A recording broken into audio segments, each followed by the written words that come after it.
ज्ञानतिमिरान्धस्य ज्ञानाञ्जनशलाकया चक्षुरुन्मिलितं येन तस्मै श्रीगुरवे नमः।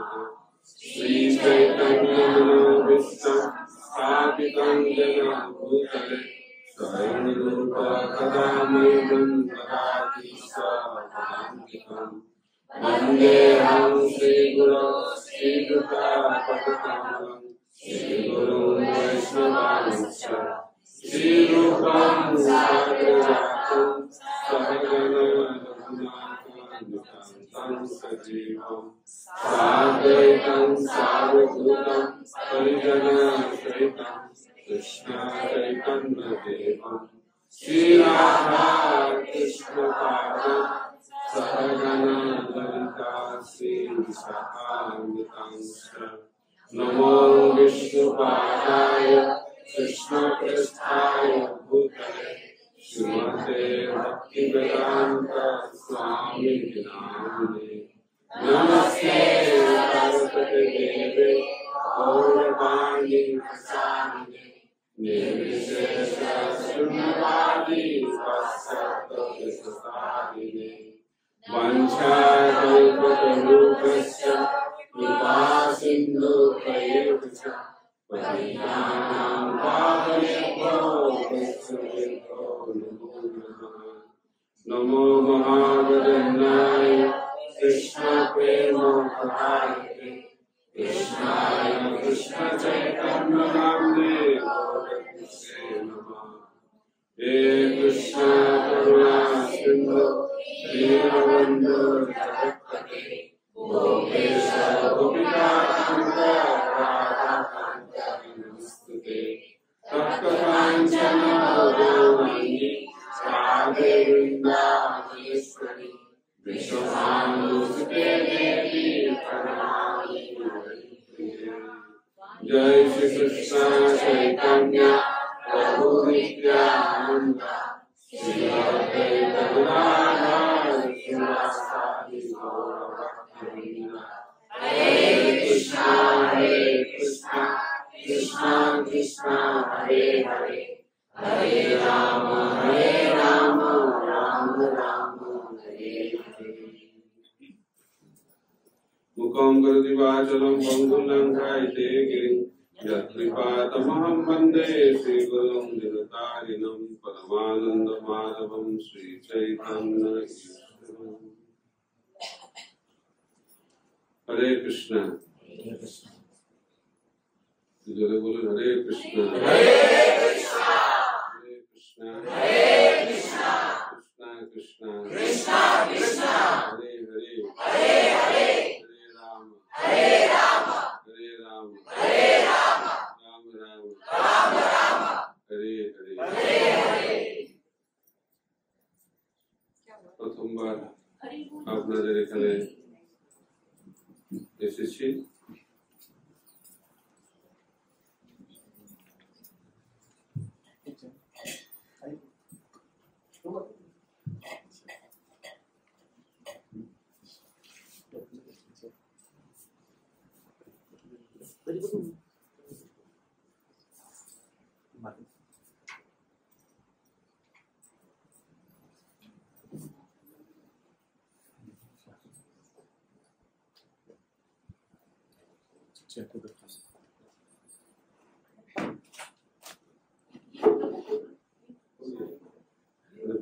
ये पहला तो सब हो गया।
শুরু করতে পারি আবার।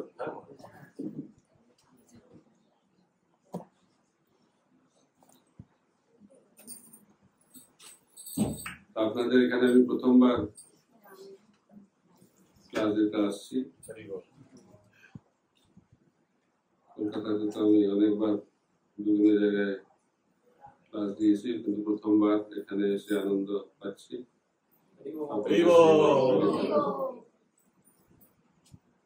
আজকের আলোচনার বিষয় হচ্ছে গৃহস্থ আশ্রমের ধর্ম, দায়িত্ব, কর্তব্য। আপনারা কারা কারা গৃহস্থ হাত তুলবেন। আমরা ছাড়া বাকি সবাই খুব ভালো। কলিযুগে ভগবানকে লাভ করার জন্য আশ্রম, গৃহস্থ আশ্রম পরিত্যাগ করে বনে গমন করার কোনো প্রয়োজনীয়তা নেই। কারণ আমি মজা করে বলি, বনে জঙ্গলের যে সমস্ত গুণাবলী এখন এই আধুনিক সমাজে, শহরে এবং নগরে দেখতে পাওয়া যায়। এজন্য বনে যাওয়ার কোনো প্রয়োজন নেই। কলিযুগে বনে যাওয়া প্রয়োজন নেই, তার কারণটা হচ্ছে কলিযুগে বনে এখন দস্যুরা থাকে, আর আস্তে আস্তে বন জঙ্গল এই পৃথিবী থেকে চলে যাচ্ছে। বন জঙ্গল বলে কিছু থাকছে না, কারণ কংক্রিট জঙ্গলে ভরে যাচ্ছে সারা পৃথিবী। তো বলা হচ্ছে জঙ্গল এবং গ্রামে হচ্ছে মানুষত্ব গুণে থাকে, শহরে এবং নগরে মানুষ রজগুণে থাকে, আর ক্লাবে, তারপরে যেখানে নেশা জুয়া খেলা হয় সেটা হচ্ছে তমগুণে, আর মন্দিরে হচ্ছে শুদ্ধ সত্য। প্রভুপাদ বলতেন যে আমাদের ইস্কন মন্দিরগুলি হচ্ছে এক একটি আধ্যাত্মিক স্থান, বৈকুণ্ঠ। তো সেই কারণে প্রভুপাদ বলছেন কলিযুগের বন মানে হচ্ছে বৃন্দাবন, মায়াপুর। আর তিনি চেয়েছিলেন প্রত্যেকটা বাড়িকেই বৃন্দাবনে পরিণত করতে। মহাপ্রভু তিনি বলেছিলেন, গৃহে থাকো, বনে থাকো, সদা হরি বলে থাকো। কোথায় আমরা আছি সেটা গুরুত্বপূর্ণ নয়, আমরা কি করছি। কলিযুগের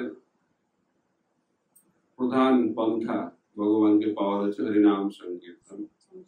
হরের নাম, হরের নাম, হরের নামই কেবলম, করো নাস্তে কো নাস্তে কো নাস্তে কো গতিরন্যথা।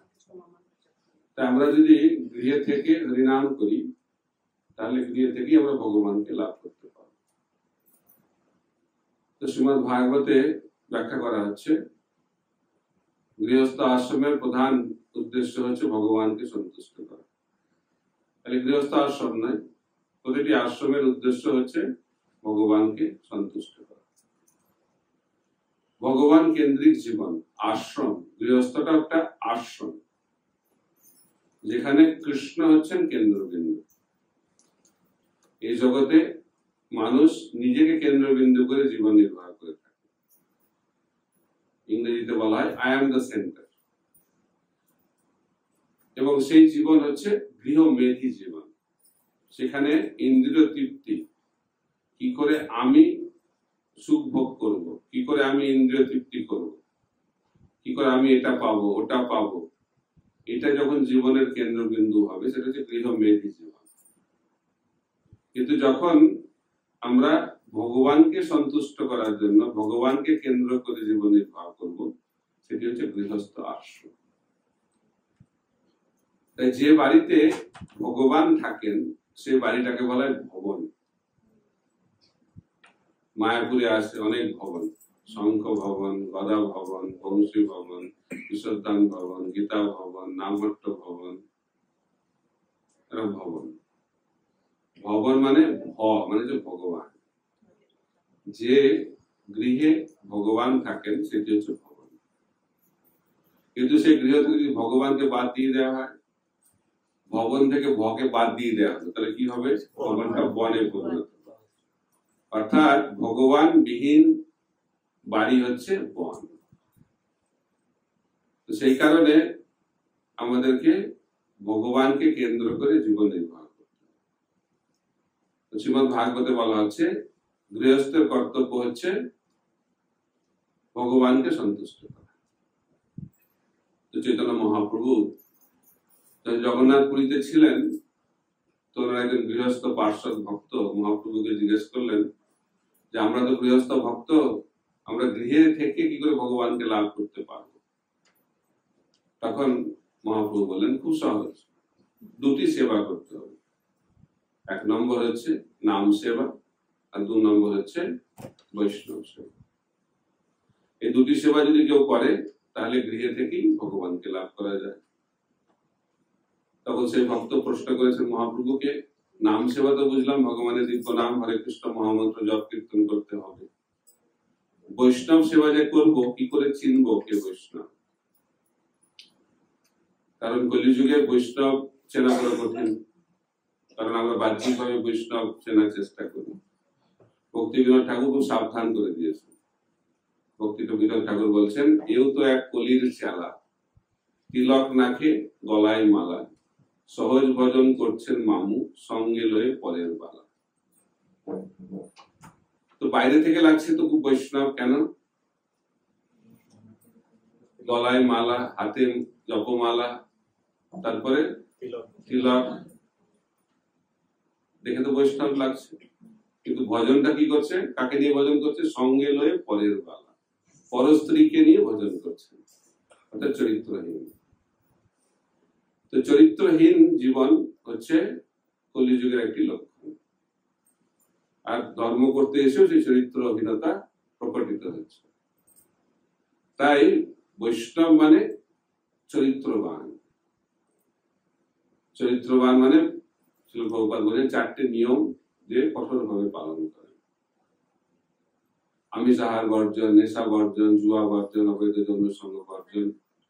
এইভাবে যখন কেউ পাপ কর্ম থেকে পূর্ণরূপে মুক্ত হবে তখন সেই ব্যক্তি মনুষ্য জীবন যথার্থভাবে শুরু করতে পারে। তারপরে তো বৈষ্ণব। এখন বাহ্যিকভাবে বৈষ্ণব চেনা খুব কঠিন। কিভাবে বৈষ্ণব চেনা যাবে? মহাপ্রভু বলছে খুব সহজ, যে ব্যক্তি ভগবানের নাম করেন তিনি হচ্ছেন বৈষ্ণব। যিনি ভগবানের নাম জপ কীর্তন করেন তিনি বৈষ্ণব। ভক্তরা তো খুব খুশি হয়ে গেছে, তাহলে খুব সহজ বৈষ্ণব। হরে কৃষ্ণ কৃষ্ণ কৃষ্ণ হরে হরে, হরে রাম রাম রাম হরে হরে। কিন্তু ভক্ত তো খুব চালাক, আরো জানতে চাইছে, প্রশ্ন করতে হবে।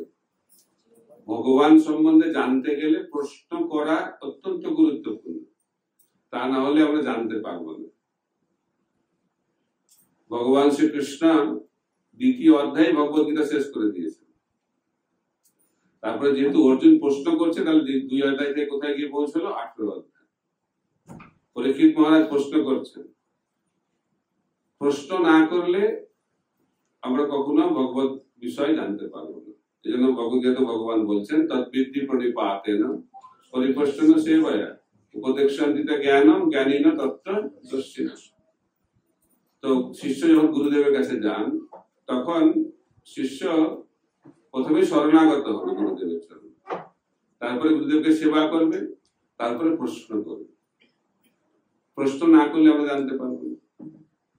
তাই মহাপ্রভুর এই পার্শ্বদ ভক্ত আবার প্রশ্ন করেছেন মহাপ্রভুকে, মহাপ্রভু কে বৈষ্ণব?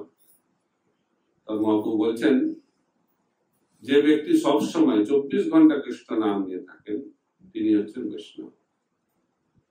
এখন এটা শুনে ভক্তদের উৎসাহটা একটু কমে গেছে, কারণ একটু কঠিন পর্যায়ে চলে গেছে। এখন আগে ছিল কোন রকমে জপ করলেই বৈষ্ণব, একবার 1 মালা 16 মালা কোন রকমে হচ্ছে জপ, তারা বৈষ্ণব। কিন্তু কীর্তনীয় সদা হরি, যিনি সবসময় ভগবানের নাম নিয়ে মগ্ন থাকেন তিনি হচ্ছেন বৈষ্ণব। মহাপ্রভু 2য় বার উত্তর দিলেন।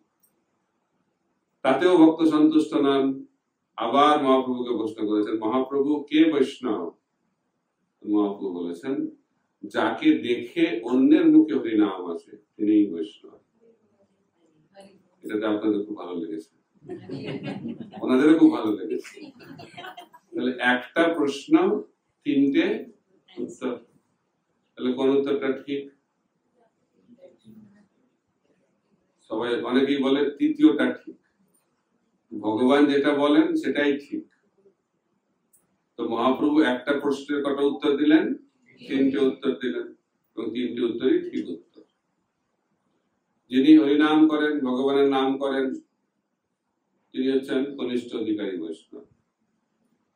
যিনি সবসময় ভগবানের নাম করেন তিনি হচ্ছেন মধ্যম অধিকারী বৈষ্ণব। আর যাকে দেখে অন্যরা হরিনাম করতে অনুপ্রাণিত হন তিনি হচ্ছেন উত্তম অধিকারী বৈষ্ণব। সেইভাবে মহাপ্রভু তিন ধরনের বৈষ্ণবের কথা বললেন। তো প্রভুপাদ বলতেন, মহাপ্রভু শিক্ষা দিয়েছেন, শাস্ত্রেও ব্যাখ্যা করা হয়েছে, ভক্তি আমরা যদি লাভ করতে চাই তাহলে ভক্ত সঙ্গে থাকতে হবে। চৈতন্য মহাপ্রভুর জন্মস্থান হচ্ছে মায়াপুর, কৃষ্ণচন্দ্র ভগবানের জন্মস্থান হচ্ছে কোথায়? গোকুল, গোকুল মহাবন। তারপরে রামচন্দ্র ভগবানের জন্মস্থান অযোধ্যা, নৃসিংহদেব ভগবানের অহবিলম। তো দক্ষিণ ভারতে নৃসিংহদেব সত্যযুগে আবির্ভূত হলেন, সেই ভগবান ত্রেতা যুগে অযোধ্যায় আবির্ভূত হলেন রামচন্দ্র ভগবান রূপে। তারপরে কৃষ্ণচন্দ্র ভগবান ত্রেতা যুগে, তারপর দ্বাপর যুগে কৃষ্ণচন্দ্র ভগবান গোকুল মহাবনে আবির্ভূত হলেন, এবং কলিযুগে গৌরচন্দ্র ভগবান মায়াপুর নবদ্বীপ ধামে আবির্ভূত হলেন। জন্মস্থান, ভক্তির জন্মস্থানটা কোথায়? ভক্ত সঙ্গ। ভগবান অনেক জায়গায় আবির্ভূত হচ্ছেন, কিন্তু ভগবান বলছেন আমি কোথায় থাকি? নাহং তিষ্ঠামি বৈকুণ্ঠে যোগিনাম হৃদয়ে শিবা তত্র তিষ্ঠামি নারদা যত্র গায়ন্তি মদ্ভক্তা। ভগবান অনেক জায়গায় জন্মগ্রহণ করছেন, আবির্ভূত হচ্ছেন, কিন্তু তিনি বলছেন আমি কোথায় থাকি আর কোথায় থাকি না। ভগবান বলছেন আমি বৈকুণ্ঠে থাকি না, যেখানে আমরা যেতে চাই, আর বলছে আমি যোগীদের হৃদয়েও থাকি না। তাহলে কোথায় থাকি? আমি ভক্ত সঙ্গে আমি থাকি, যেখানে ভক্তরা আমার কথা আলোচনা করে সেখানে আমি থাকি। তো ভগবান কোথায় থাকেন? ভক্ত সঙ্গে। তাই যেখানে ভক্ত সঙ্গ সেটি বৃন্দাবন, সেটা হচ্ছে ভগবানের জায়গা। তো সেই কারণে আমরা ভক্তি জীবনে আসি ভক্তের কৃপায়, ভক্তি জীবনে আমরা টিকে থাকি ভক্তের কৃপায়, ভক্তি জীবনে আমরা অগ্রগতি লাভ করি ভক্তের কৃপায়, ভক্তি জীবনে আমরা সিদ্ধি লাভ করি সেটাও ভক্তের কৃপায়, আর ভগবত ধামে গিয়ে ভগবানের সেবা অধিকার লাভ করি সেটিও কার কৃপায়? তাই আমাদেরকে শিখতে হবে কি করে ভক্ত সঙ্গে থাকতে হয়। কারণ একা একা ভগবানের সঙ্গে থাকা যাবে না, কারণ ভগবান কখনো একা থাকেন না। ভগবানের সঙ্গে কারা থাকেন? ভক্তরা সবসময়। কত ভক্ত? কৃষ্ণ ভগবানের সঙ্গে অনেক ভক্ত, লক্ষ লক্ষ কোটি কোটি ভক্ত ভগবান কৃষ্ণের সঙ্গে থাকেন। তাই আমাদেরকে শিখতে হবে কি করে ভক্তর সঙ্গে থাকতে হবে। একা একা ভক্তি লাভ করা সম্ভব নয়, বিশেষ করে কলিযুগে যদি আমরা ভক্তিতে অগ্রগতি করতে চাই তাহলে সাধু সঙ্গ অত্যন্ত গুরুত্বপূর্ণ। তাই শাস্ত্রে বলা হচ্ছে গৃহস্থ জীবনের প্রধান একটি ধর্ম হচ্ছে সাধু সঙ্গ। গৃহে সাধুদেরকে নিমন্ত্রণ করা, যাতে সাধুরা এসে কৃষ্ণ কথা আমাদেরকে বলতে পারে। তো শ্রীমদ্ ভাগবতে এবং শাস্ত্রে দেখতে পাই যারা মহান রাজারা ছিলেন তারা সবসময় সাধু সঙ্গ করতেন। অম্বরীশ মহারাজ সবসময় সাধু সঙ্গে ভাগবত শুনতেন, সারা পৃথিবীর সম্রাট। কারণ এটি হচ্ছে গৃহস্থের ধর্ম। শ্রীল প্রভুপাদ বলছেন আমার বাবা প্রতিদিন কমপক্ষে ৩-৪ জন বৈষ্ণবকে গৃহে রাখতেন, প্রতিদিন। এটা হচ্ছে গৃহস্থের ধর্ম। তাই সাধু সেবা হচ্ছে বৈষ্ণবদের, এই গৃহস্থদের প্রধান একটি ধর্ম। কিন্তু সেটা যদি আমরা না করি তাহলে চৈতন্য মহাপ্রভুকে পাওয়া যাবে না। যেমন চৈতন্য মহাপ্রভু যখন দক্ষিণ ভারতে ছিলেন, কর্মক্ষেত্রে কর্ম ব্রাহ্মণ বলছে আমার আর ভাল লাগছে না এই গৃহস্থ জীবন, আমি সবকিছু ছেড়ে দিয়ে আপনার সঙ্গে ঘুরে বেড়াতে চাই, ফুল টাইম জয়েন করতে চাই, এই সংসারের জ্বালা আর সহ্য হচ্ছে না। তখন মহাপ্রভু বললেন এটা ভালো আইডিয়া না, তোমাকে আমার সঙ্গে আসতে হবে না, আমি সবসময় তোমার গৃহে থাকবো। যদি তুমি দুটো জিনিস কি করো, প্রথম হচ্ছে তুমি ভগবানের নাম করবে, হরে কৃষ্ণ কৃষ্ণ কৃষ্ণ হরে হরে, হরে রাম রাম রাম হরে হরে। আর কি করবে, এই নাম প্রচার করবে। শোন শোন নিত্যানন্দ, শোন হরিদাস, সর্বত্র আমার আজ্ঞা করহ প্রকাশ, প্রতি ঘরে ঘরে গিয়া করো এই ভিক্ষা, বল কৃষ্ণ ভজ কৃষ্ণ কর কৃষ্ণ শিক্ষা। এটা যে গৃহস্থ। তাই যদি আমরা ঘরে বসে থাকি আর হরিনাম করি আর কৃষ্ণ ভক্তির প্রচার না করি তাহলে মহাপ্রভুকে পাওয়া যাবে না। তাই ভগবানের নাম, বৈষ্ণব সেবা, আর 3 নম্বর অত্যন্ত গুরুত্বপূর্ণ কৃষ্ণ ভক্তির প্রচার। সেখানে মহাপ্রভু কুর্ম ব্রাহ্মণকে বললেন, যারে দেখো তারে কহ কৃষ্ণ উপদেশ, আমার আজ্ঞায় গুরু হইয়া তাদের উপদেশ।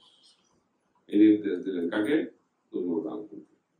তাই গৃহস্থ আশ্রমের বদ্ধ দশা থেকে মুক্তি লাভের একটাই উপায় এই কৃষ্ণ ভক্তির প্রচার। আমরা যদি কৃষ্ণ ভক্তির প্রচার না করি তাহলে মহাপ্রভুর কৃপা আমরা লাভ করতে পারবো না।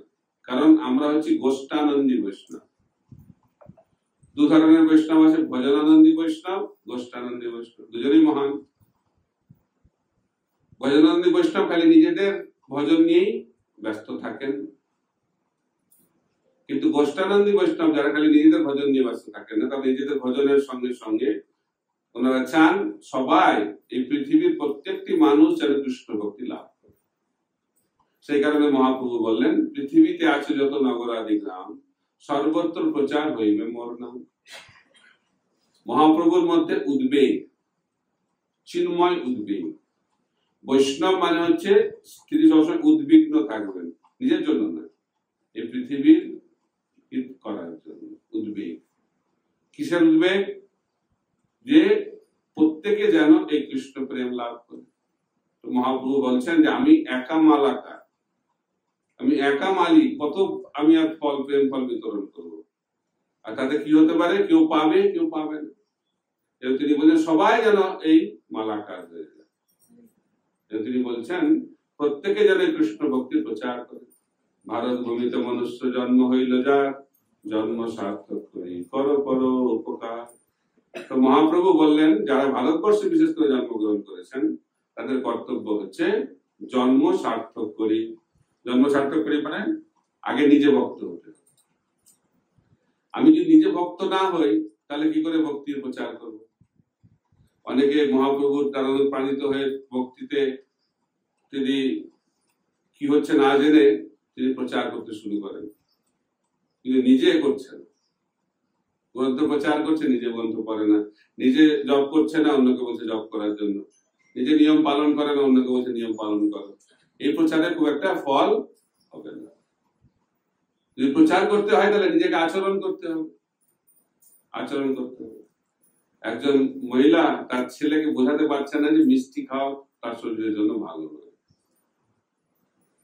খুব মিষ্টি খায়, চকলেট থেকে শুরু করে কিছু বাকি রাখছে। তো মায়ের কথা তো ছেলে শুনতে চায় না সহজে, বারবার বলছে শুনছে না, বারবার বলছে শুনছে না। তখন কি করবে, একটা সাধুর কাছে নিয়ে গেছে। সাধুর কথা শুনে ছেলেটা সাধুর কাছে নিয়ে গিয়ে বলছে দয়া করে একটু বোঝান আমার ছেলেকে। কি বোঝাতে হবে, যাতে মিষ্টি না খায়।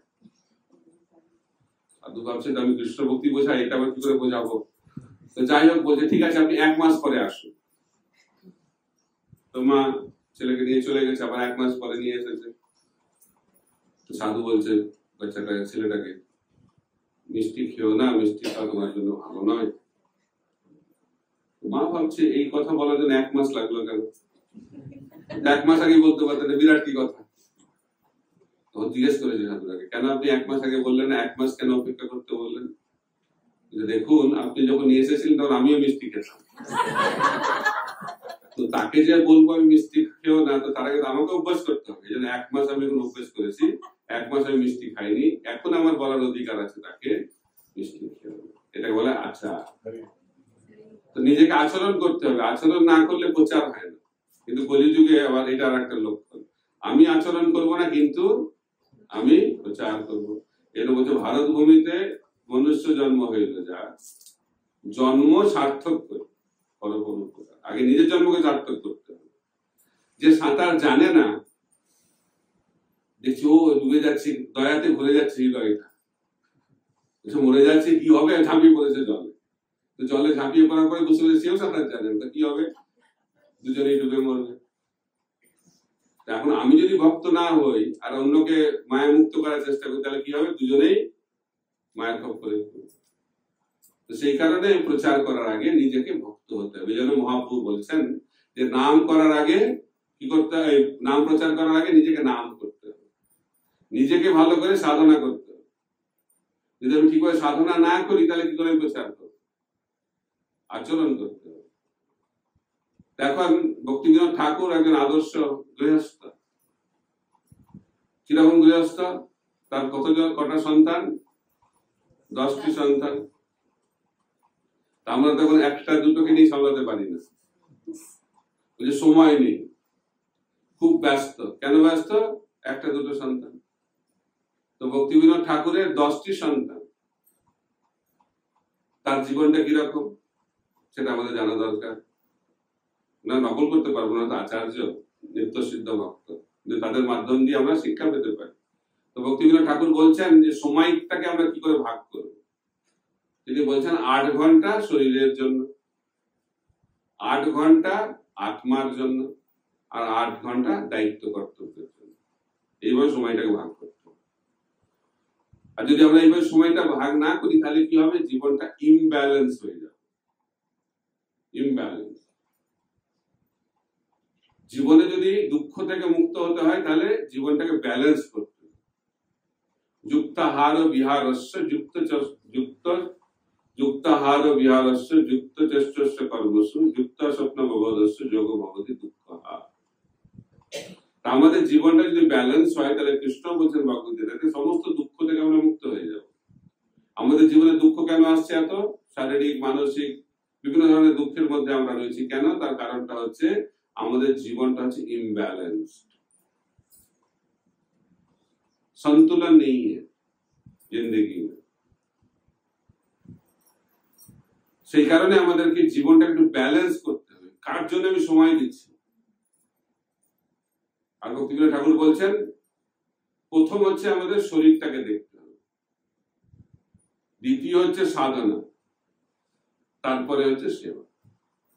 কিন্তু আমরা উল্টো করি, আগেই ঝাঁপিয়ে পড়ি কার্যে, দায়িত্বতে, প্রচারে, কিন্তু সাধনা নাই।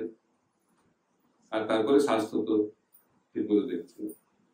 তো যদি স্বাস্থ্য ভালো থাকে তাহলে সাধনা ভালো হবে, আর স্বাস্থ্য এবং সাধনা যদি ভালো হয় তাহলে সেবা ভালো হয়। তো সেবার গুণগত মান নির্ভর করছে কার উপর? সুস্বাস্থ্য এবং সাধনা। তাই সাধনা হচ্ছে আমাদের আচরণ করার ভিত্তি। আমরা যদি সাধনা না করি তাহলে এটা মনুষ্য জীবনই নয় বলা হচ্ছে। মনুষ্য জীবন মানে হচ্ছে সাধনার জীবন। এই জন্য বলা হচ্ছে আহার নিদ্রা ভয় মৈথুন, এটা হচ্ছে এই জড়জগতের বৈশিষ্ট্য। সকলে এই 4টি কার্য নিয়ে ব্যস্ত রয়েছে। কিন্তু মহাভারতে ব্যাখ্যা করা হচ্ছে মনুষ্য জীবন তখনই শুরু হয় যখন এর উপরে কিছু করার আমরা চিন্তা করি। আহার নিদ্রা ভয় মৈথুন আংশ সামান্য মেতদ পশুবি নারায়ণ ধর্মহিত এসা মদিক বিশেষ ধর্মে নাহীন পশুবি সমান। বলা হচ্ছে আহার নিদ্রা ভয় মৈথুন এই 4টি কার্য সবার জীবনেই রয়েছে। পশু জীবনেও রয়েছে, মনুষ্য জীবনেও রয়েছে। কিন্তু আমরা যদি মনুষ্য জীবন লাভ করে এই 4টি কার্য নিয়ে ব্যস্ত থাকি, তাহলে সেটাকে মনুষ্য জীবন বলে গণ্য করা হচ্ছে না। মনুষ্য জীবন কখন শুরু হবে? যখন আমরা এই 4টি জিনিসের উপরে কিছু আছে কিনা সেটা প্রশ্ন করবো। এটা বলে অথাত ব্রহ্ম জিজ্ঞাসা। অথাত ব্রহ্ম জিজ্ঞাসাই হচ্ছে মনুষ্য জীবনের শুরু। সনাতন গোস্বামী মহাপ্রভুর কাছে গিয়ে প্রশ্ন করলেন, আমি কে? কেন আমি দুঃখ পাচ্ছি? কেন মরে যারে তাপত্র হয়? আমি দুঃখ চাই না, কেন দুঃখ আসে? আমি মরতে চাই না, কেন মরতে হয়? এই প্রশ্ন যখন আমাদের মধ্যে জাগবে, তখন আমাদের আদর্শ মনুষ্য জীবন শুরু হবে। তাই গৃহস্থ জীবনে আমাদেরকে প্রশ্ন করতে হবে। কার কাছে প্রশ্ন করতে হবে? সাধু গুরু বৈষ্ণবের কাছে প্রশ্ন করতে হবে। তা সেই কারণে গৃহস্থ জীবনে আমাদেরকে প্রশ্ন করার মানসিকতা, এই জন্য নিয়মিত ভাবে সৎসঙ্গ করা দরকার।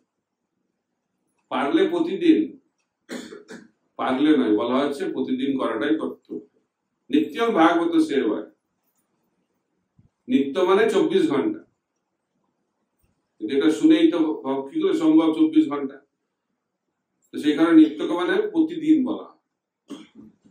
এটা ছিল প্রভুপাদ, তিনি ইস্কনে নিয়ম করেছেন সকালবেলায় 1 ঘন্টা ভাগবত পাঠ আর সন্ধ্যাবেলায় 1 ঘন্টা ভগবত গীতা পাঠ।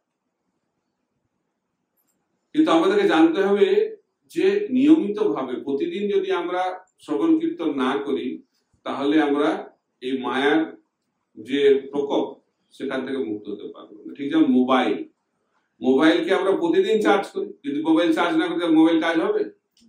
কাজ হবে না। আমাদের স্পিরিচুয়াল ব্যাটারিকে চার্জ করার জন্য নিয়মিত ভাবে শ্রবণ কীর্তন করতে হবে। কতক্ষণ? কমপক্ষে 3 ঘন্টা। কমপক্ষে 3 ঘন্টা। প্রভুপাদ 16 মালা জপ দিয়েছেন। 2 ঘন্টা 16 মালা জপ আর 1 ঘন্টা ভাগবত শ্রবণ। এই 3 ঘন্টা কমপক্ষে, আর বেশি করতে পারলে আরো ভালো। শিল প্রভুপাদ যখন টমস্কিন স্কয়ার পার্কে কীর্তন করতেন, কমপক্ষে 3 ঘন্টা কীর্তন করতেন। রঘুনাথ দাস গোস্বামী প্রতিদিন রাধাকুণ্ড তটে চৈতন্য মহাপ্রভুর কথা বলতেন, কমপক্ষে 3 ঘন্টা। শ্রীমন চৈতন্য মহাপ্রভু যখন জগন্নাথপুরীতে ছিলেন, টোটা গোপীনাথ মন্দিরে গদাধর পণ্ডিতের মুক্তি প্রতিদিন 3 ঘন্টা ভাগবত শ্রবণ করতেন। মহাপ্রভু যখন হরিনাম সংকীর্তনে নৃত্য করতেন, কমপক্ষে 3 ঘন্টা। তাই 3 ঘন্টার বিষয়টা খুব গুরুত্বপূর্ণ। যেটা ছিল প্রভুপাদ একজন আচার্য হিসেবে এই 3 ঘন্টা আমাদেরকে দিয়েছেন। কিভাবে আমরা সেই 3 ঘন্টাকে ব্যবহার করবো? 2 ঘন্টা ভগবানের দিব্য নাম হরে কৃষ্ণ মহামন্ত্র জপ করা আর 1 ঘন্টা গীতা ভাগবত শ্রবণ করা। তো সেই কারণে গৃহস্থ জীবনে আমরা যদি ভক্তিতে অগ্রগতি লাভ করতে চাই, তাই নিয়মিত সাধুসঙ্গ। সাধুসঙ্গ সর্বশাস্ত্রে কয়, লবমাত্র সাধুসঙ্গে সর্বসিদ্ধি হয়। তো প্রভুপাদ একবার বলছেন, ইস্কনের সব ভক্তরাই শুদ্ধ ভক্ত। এটা শুনে খুব আনন্দ পেয়েছে ভক্তরা, কিন্তু তার সঙ্গে সঙ্গে সন্দেহ হয়েছে, সবাই শুদ্ধ ভক্ত? তখন বলা হয়েছে, প্রভুপাদ উদাহরণ দিতেন 2 ধরনের শুদ্ধ ভক্ত। একটা হচ্ছে সাধক শুদ্ধ ভক্ত, আর একটা আরেক ধরনের শুদ্ধ ভক্ত যারা সাধনায় সিদ্ধি লাভ করেছে।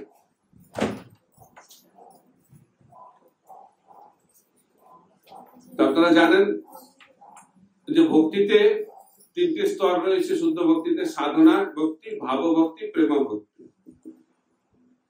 তো সাধনা ভক্তি মানে হচ্ছে অনেকগুলো স্তর। কি কি স্তর? সাধনা ভক্তিতে আদর শ্রদ্ধা তথা সাধু সঙ্গ, ভজন ক্রিয়া, অনর্থ নিবৃত্তি, নিষ্ঠা, রুচি, আসক্তি। তো এই 7টি স্তর সাধনা ভক্তির। শ্রদ্ধা থেকে শুরু হয়, আসক্তিতে গিয়ে শেষ হয়। তারপরে ভাব স্তর, তারপর হচ্ছে প্রেম। প্রেমটা হচ্ছে জীবনের সিদ্ধি। তো কৃষ্ণ প্রেম লাভ করলে আমরা ভগবত ধামে চলে যেতে পারবো।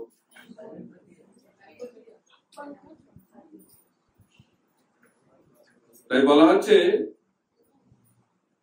যদি আমরা সাধু সঙ্গ না করি, তাহলে এই ভক্তির যে বিভিন্ন স্তর, শ্রদ্ধা থেকে প্রেম, সেই স্তরে পৌঁছাতে পারবো না।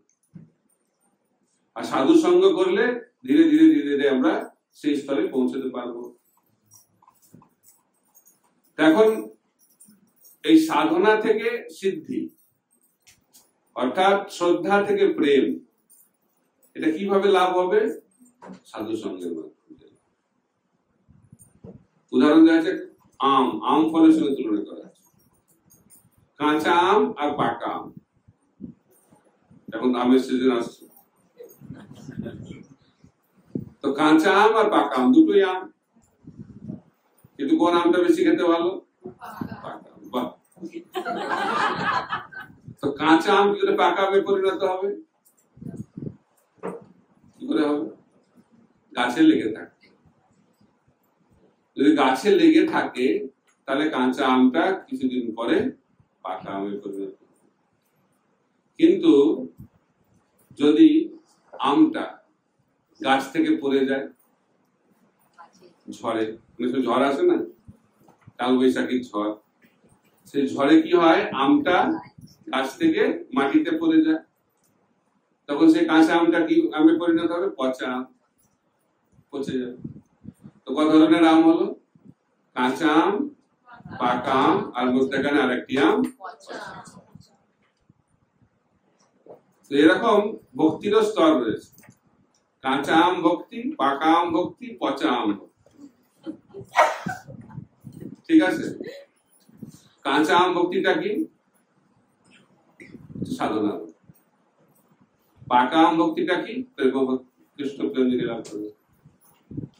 আর ভক্তি জীবন ছেড়ে চলে যাবে যে, সে হচ্ছে পচা আম ভক্তি। তো আমরা যদি কাঁচা আম থেকে পাকা আম ভক্তিতে পৌঁছাতে চাই তাহলে কি করতে হবে? কিভাবে আমরা শিখলাম যে কাঁচা আম কি করে পাকা আমে পরিণত হবে? গাছে লেগে থাকতে। একজন ভক্ত কাঁচা আম থেকে পাকা আম ভক্তে কি করে পরিণত হবে? ভক্ত সঙ্গে, ভক্তি বৃক্ষে লেগে থাকতে হবে। ভক্ত সঙ্গে যদি টিকে থাকতে পারে তাহলে একদিন না একদিন সেই ভক্ত কৃষ্ণ প্রেম লাভ করবে। ঠিক আছে? কিন্তু যদি ভক্ত সঙ্গে ছেড়ে দেয়, পচা আমে পরিণত হবে। তা আপনারা কি চাইছেন? কি আম, কোনটা ভালো লাগছে আপনাদের? পাকা। তো পাকা আম যদি হতে হয় তাহলে যতই কষ্ট হোক ভক্ত সঙ্গে টিকে। আর কলিযুগে সব থেকে বড় তপস্যা হচ্ছে ভক্ত সঙ্গে টিকে থাকা। এই জন্য কলিযুগে হিমালয় জঙ্গলে যাওয়ার কথা বলা হচ্ছে না। তো কলিযুগে সব থেকে বড় তপস্যা কি? ভক্ত সঙ্গে টিকে থাকে, সব থেকে বড় তপস্যা।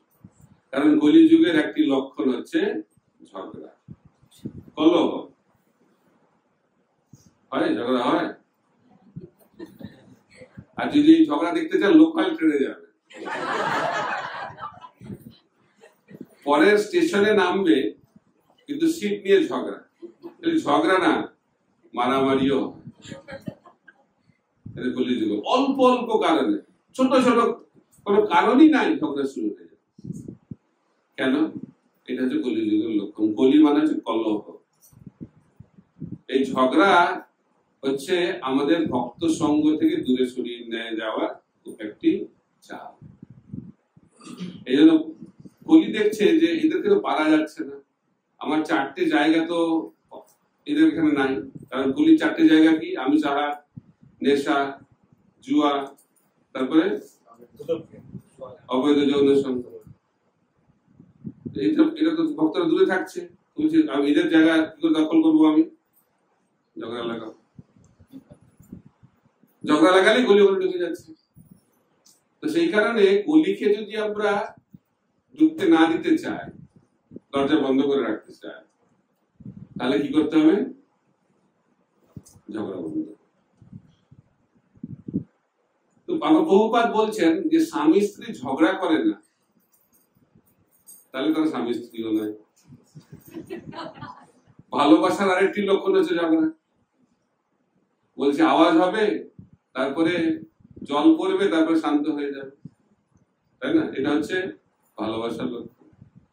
কিন্তু বৈদিক সংস্কৃতি অনুযায়ী এই ঝগড়ার আওয়াজটা 4টে দেওয়ালের মধ্যে সীমাবদ্ধ থাকে, কিন্তু এখন সেটা নয়। এখন এই আওয়াজটা অনেক তীব্র হয়ে গেছে। তো বলা হচ্ছে, আমরা মজা করে শিক্ষা দেওয়ার চেষ্টা করি, বিবাহের আগে ছেলেরা খুব কথা বলে আর মেয়েরা শুনতে থাকে, তারা ভাবে আমারও সময় আসবে। তারপরে বিবাহ হয়ে যায়, তো বিবাহের পরে যে রোলটা ওটা বদলে যায়, তখন স্ত্রীরা বলতে থাকে আর স্বামীরা শুনতে থাকে। শ্রবণ কীর্তন সব জায়গাতে রয়েছে। কয়েক বছর পরে স্বামী স্ত্রী দুজনেই বলে আর প্রতিবেশীরা শোনে, আর কিছুদিন পরে স্বামী স্ত্রী দুজনে বলে আর কোর্টে জাজ শ্রবণ করে। এটা কলিযুগের। তার কারণটা কি? কারণ কলিযুগে আমাদের সহনশীলতা নেই। কে একসঙ্গে থাকতে পারে? যে সহে সে রয়। সহ্য করতে শিখতে হবে। এই সম্পর্ক ধরে রাখার সব থেকে বড় যোগ্যতা হচ্ছে সহনশীলতা। তাই আদর্শ গৃহস্থ জীবন যদি আমরা গড়ে তুলতে চাই, তাহলে একে অপরকে ভালোবাসার আগে অন্তত পক্ষে একে অপরকে সহ্য করা শিখতে হবে। আমাদেরকে জানতে হবে যে কোনো ব্যক্তি খারাপ বা ভালো নয়, প্রত্যেকটি ব্যক্তি হচ্ছে এক একটা বিশেষ ব্যক্তিত্ব এবং তাদের আলাদা আলাদা বৈশিষ্ট্য রয়েছে। যখন আমরা একে অপরকে সেভাবে বুঝতে পারবো, তখন আমরা একে অপরকে সহ্য করার শিক্ষা লাভ করব। আর এই সহ্য করাটাই হচ্ছে ভালোবাসার একটি লক্ষ্য। যাকে আমরা ভালোবাসি তাকে আমরা সহ্য করি। মা বাচ্চাকে কত ভালোবাসে, সেই জন্যই না সহ্য করে। কি না করে বাচ্চারা, কিন্তু সত্ত্বেও মা কি বাচ্চাদেরকে পরিত্যাগ করে? সহ্য করে। কেন? এটা হচ্ছে ভালোবাসার একটি।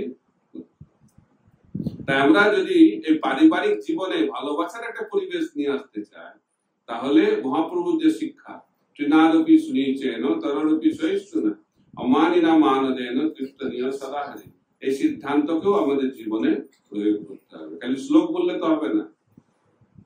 ভক্তি জীবনটা হচ্ছে জ্ঞানের প্রয়োগ।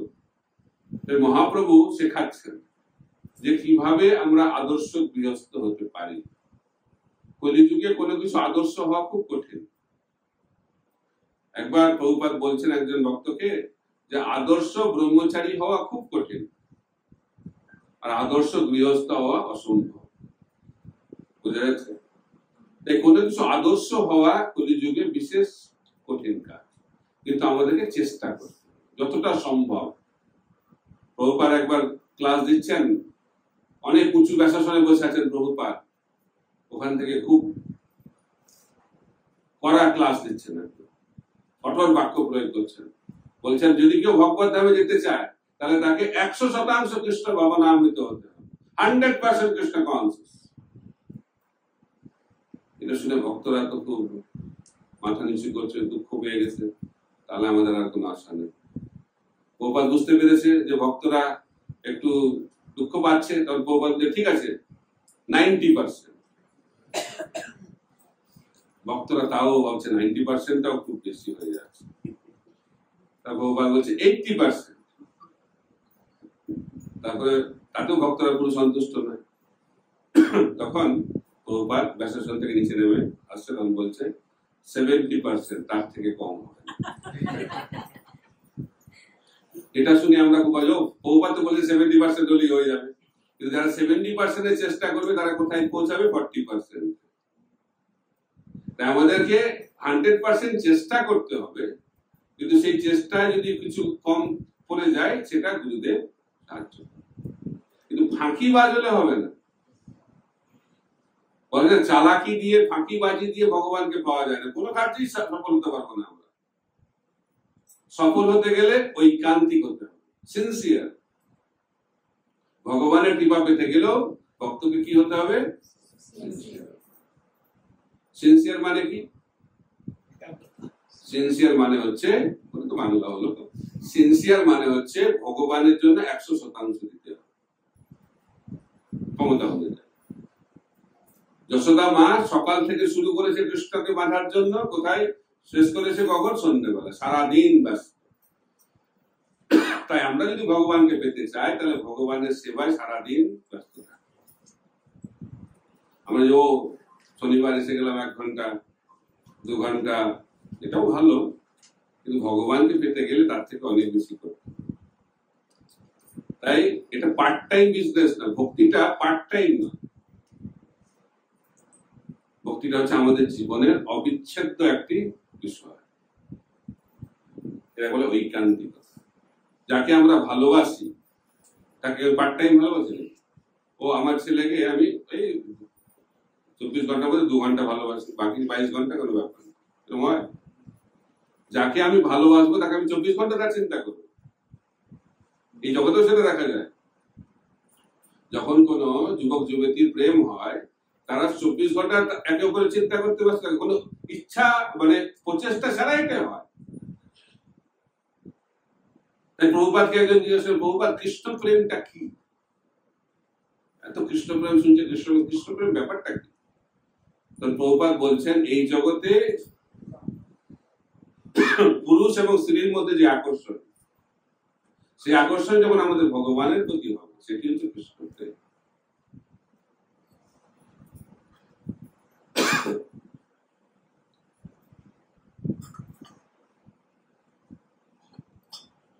তাই প্রেমের লক্ষণ হচ্ছে যাকে আমি ভালোবাসি তার চিন্তায় মগ্ন, এটা হচ্ছে প্রেমের লক্ষণ। তাই কৃষ্ণ বলছেন মন্মনা ভব, আমার কথা চিন্তা। তাই গৃহস্থ জীবনে আমাদের ঐকান্তিক হতে হবে, কিন্তু এই ঐকান্তিকতাটা বাহ্যিক নয়, অন্তরে পরনিষ্ঠা, বাইরে লোক ব্যবহার।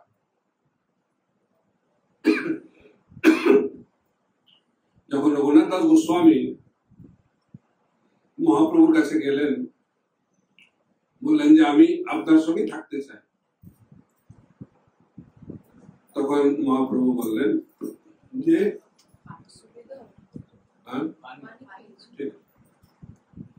তখন রঘুনাথ গোস্বামীকে মহাপ্রভু বললেন যে আমার সঙ্গে থাকার কোনো প্রয়োজন নেই, প্রত্যাখ্যান করলেন যে তুমি গৃহে ফিরে যাও, বিবাহ করো, আর কিভাবে আচরণ করো? অন্তরে করো নিষ্ঠা। এই নিষ্ঠাটা হচ্ছে লোক দেখানো নয়। অনেকে কলিযুগে খুব ভক্তি দেখায়, বলে না ভক্তিটা গদগদ। এই ঐকান্তিকতাটা লোক দেখানো ঐকান্তিকতা নয়, হৃদয়ের ঐকান্তিকতা, অন্তরে করো নিষ্ঠা, বাইরে লোক ব্যবহার, বাইরে বিষয়ের মতো থাকো, কিন্তু ভেতরে কৃষ্ণ চিহ্ন। যেমন গোপীরা, তাদের পতিরা বুঝতেই পারছে না যে তারা কৃষ্ণ প্রেমে মত্ত আছে, কারণ এত সুন্দর ভাবে তাদের পারিবারিক দায়িত্বকে পালন করছে, কিন্তু মনটা কোথায় পড়ে আছে? অর্জুনকে কৃষ্ণ বলে যুদ্ধ করো, কিন্তু যুদ্ধ করার সময় আমার কথা চিন্তা করো। তাই কৃষ্ণ ভাবনামৃত মানে হচ্ছে কৃষ্ণ চিন্তা করো। বাহ্যিক সেবাটা গুরুত্বপূর্ণ, কিন্তু সব থেকে গুরুত্বপূর্ণ হচ্ছে মনটা কোথায় রয়েছে। মন যেখানে, পরবর্তী শরীর সেখানেই যাবে। যতই তিলক মালা করি না কেন, মন যদি অন্য জায়গায় থাকে, তাহলে মনটা আমাদেরকে পরবর্তী শরীরটাকে কোথায় নিয়ে যাবে? সেখানেই নিয়ে যাবে। যেন বলা হচ্ছে অন্তকালে চ মামে বা স্মরণ মুক্তা করে বরম জয়পরাধি সমাদ ভাবম জাতি নস্তত্ব সংসার। তাই বলা হচ্ছে মৃত্যুর সময় কোন ব্যক্তি যদি আমার কথা চিন্তা করতে করতে দেহ ত্যাগ করে, তাহলে আসে আমাকে পাবে। কিন্তু যদি অন্য চিন্তা হয়, তাহলে কি হবে? জমজম ব্যাপী সরম ভাব জানতে পারবো তন্ত্রবেদী করতে সদাতৎভাব। তাই আমরা যার কথা চিন্তা করব, যে বিষয়ে চিন্তা করব, আমাদের গতিটা সেটাই হবে। তাই যদি আমরা ভগবত ধামে ফিরে যেতে চাই, তাহলে আমাদেরকে চিন্তা ভগবানের চিন্তায় মগ্ন রাখতে হবে। কতক্ষণ? 1 ঘন্টা 2 ঘন্টা 24। এটা শুনেই মনে হয় আর হবে না কোনো। তো একবারে যেটা হবে না, এটা অভ্যাস। প্রভুপাদকে একজন জিজ্ঞেস করলেন, প্রভুপাদ আপনি বলেন 24 ঘন্টা কৃষ্ণ চিন্তায় মগ্ন থাকা, কিন্তু যখন ঘুমিয়ে থাকবো তখন কৃষ্ণ চিন্তা কি করে হবে? বহুবার বলি, যখন জেগে থাকো কার চিন্তা? আমরা জেগে জেগে অন্যের কথা চিন্তা করছি, আর ঘুমাতে ঘুমাতে ভগবানের কথা চিন্তা করবো। জেগে জেগে তো দূরের কথা, হরিনাম যখন করছি তখন মনটা কোথায় থাকছে? হরিনামের সময় তো মন থাকছে না ভগবানের, তো ঘুমানোর সময় কি করে মনটা থাকবে? তা আমাদেরকে প্রথম তপস্যা হচ্ছে যে আমাদের জপের সময়, ভগবানের কথা শ্রবণের সময় জেগে থাকতে হবে। এটা হচ্ছে প্রথম তপস্যা। আমরা ওই সময় ঘুমিয়ে পড়ি। যারা তমগুণে থাকে তারা জপের সময়, কথা শ্রবণের সময় ঘুমায়। যারা রজগুণে থাকে হরিনামের সময় এবং কথা শ্রবণের সময় মনটা এদিক ওদিকে ঘুরতে থাকে। আর যারা সত্যগুণে থাকে তারাই একাগ্র চিত্তে শ্রবণ করতে পারে। তাই ভক্তি জীবনে যদি আমরা যথার্থ অগ্রগতি লাভ করতে চাই, তাহলে আমাদেরকে সত্যগুণে অধিষ্ঠিত হতে হবে। তমগুণে রজগুণে থাকলে ভক্তি জীবন ভালোভাবে অভ্যাস করতে আমরা পারবো না। এই জন্য গৃহস্থর কর্তব্য হচ্ছে সত্যগুণে থাকা। প্রত্যেকটি ভক্তের কর্তব্য হচ্ছে সত্যগুণে থাকা। শ্রীমদ ভাগবতের প্রথম স্কন্ধে 2য় অধ্যায়ে ব্যাখ্যা করা হচ্ছে কি করে আমরা সত্যগুণে অধিষ্ঠিত হতে পারি। তার চাবিকাঠি হচ্ছে নষ্ট প্রায়শু অভদ্রেষু নিত্যং ভাগবত সেবা ভগবতী উত্তম শ্লোকে ভক্তির ভবতি নষ্টি। নিত্যম ভাগবত সেবা, এটা হচ্ছে গৃহস্থ ধর্ম। নিত্য, প্রতিদিন ব্যক্তি ভাগবত এবং গ্রন্থ ভাগবতের সেবা করা। গ্রন্থ ভাগবত মানে হচ্ছে শ্রীমদ ভাগবত থেকে আমাদের অধ্যয়ন করতে হবে, শুনতে হবে, বলতে হবে। আর ব্যক্তি ভাগবত যারা উন্নত ভক্ত তাদের সেবা করতে। তো বলা আছে যে উন্নত ভক্তের কৃপা অত্যন্ত গুরুত্বপূর্ণ। উন্নত ভক্ত যারা মহাভাগবত ভক্ত, তাদের সেবা যদি আমরা ঠিকভাবে করি তাহলে গ্রন্থ ভাগবতের রুচি আসবে, সকল কীর্তনের রুচি আসবে। তো সেই কারণে বলা হচ্ছে ভক্তপদ রস, ভক্তপদ জল, ভক্তের উচ্ছিষ্ট 3 সাধনার বল। যারা মহাভাগবত ভক্ত, উন্নত ভক্ত, শুদ্ধ ভক্ত, তাদের চরণ রস, চরণ ধুলি, তাদের চরণ ধৌত, চরণামৃত এবং তাদের উচ্ছিষ্ট মহাপ্রসাদ, এই 3টে যদি আমরা শ্রদ্ধা সহকারে গ্রহণ করি তাহলে আমাদের জীবন পরিবর্তিত হবে। উদাহরণ নারদ মুনি। নারদ মুনি দাসীর পুত্র, কিন্তু ভক্তি বেদান্তদের উচ্ছিষ্ট গ্রহণ করে তৎক্ষণাৎ সমস্ত জাগতিক আসক্তি থেকে মুক্ত হয়ে শ্রবণ কীর্তনের প্রতি আসক্ত হয়ে পড়লেন। এটা হচ্ছে শুদ্ধ ভক্তের প্রভাব। তাই শ্রীল প্রভুপাদ তিনি লিখছেন যে আমাদের জীবনের সফলতা তখনই হবে যখন আমরা এরকম করে শুদ্ধ ভক্তের সঙ্গ লাভ করব। এটা হচ্ছে আমাদের জীবনের চরম সৌভাগ্য। মনুষ্য জীবন হচ্ছে দুর্লভ, কিন্তু তার থেকে বেশি দুর্লভ হচ্ছে সাধু সঙ্গ লাভ। আর যে ব্যক্তি সে সাধু সঙ্গ লাভ করবে তার জীবনটা তৎক্ষণাৎ বদলে যাবে। বলেছে সাধু সঙ্গ সর্বশাস্ত্রে কয়, লোকমাত্র সাধু সঙ্গে সর্বসিদ্ধি। ব্রহ্মাণ্ড ভূমিতে কোনো ভাগ্যবান জীব গুরু কৃষ্ণ প্রসাদে পায়, কিন্তু আমরা বুঝতে পারি না, কারণ আমরা অতি সহজে পেয়ে যাচ্ছি। প্রভুপাদের কৃপাতে আমরা অতি সহজেই সাধু সঙ্গ পাচ্ছি বলে আমরা এই সাধু সঙ্গের মহিমাটা ভুলে যাচ্ছি। যেটা আমরা সহজে পাই তার মূল্য আমরা দিই না। কিন্তু আমরা যদি বুদ্ধিমান হই তাহলে আমাদের বোঝা উচিত যে কিভাবে আমরা অসীম সৌভাগ্যের ফলে এই চৈতন্য মহাপ্রভুর সংকীর্তন আন্দোলনে যুক্ত হওয়ার সুযোগ এবং সৌভাগ্য লাভ করেছি, এবং শ্রীল প্রভুপাদকৃত ইস্কনের মাধ্যম দিয়ে ভক্তি যোগ অনুশীলন করার চরম সৌভাগ্য লাভ করেছে। এই সৌভাগ্য অতি বিরল। যেটা বলা হচ্ছে ব্রহ্মাণ্ড ভূমিতে কোনো ভাগ্যবান জীব গুরু কৃষ্ণ প্রসাদে পায়। তাই আমাদেরকে ভক্ত সঙ্গ করতে হবে, আর ভক্ত সঙ্গে ভগবানের সেবায় যুক্ত থাকলে মহাপ্রভুর নির্দেশ অনুযায়ী যদি আমরা 3টে জিনিস করি, ভগবানের নাম, ভগবানের ভক্তদের সেবা আর ভগবানের নামের প্রচার, তাহলে প্রভুপাদ বলছেন গৃহস্থ আশ্রমে থেকেই আমরা ভগবানকে লাভ করব। বনে গিয়ে সন্ন্যাস আশ্রম গ্রহণ করার কোনো প্রয়োজনীয়তা নেই, কারণ আমরা গৃহে থেকেই ভগবানকে লাভ করতে পারবো। কিন্তু কিন্তু এই তিনটে জিনিসে আমাদের জীবনকে মগ্ন দেখুন একটু প্রশ্ন উত্তর হোক নাকি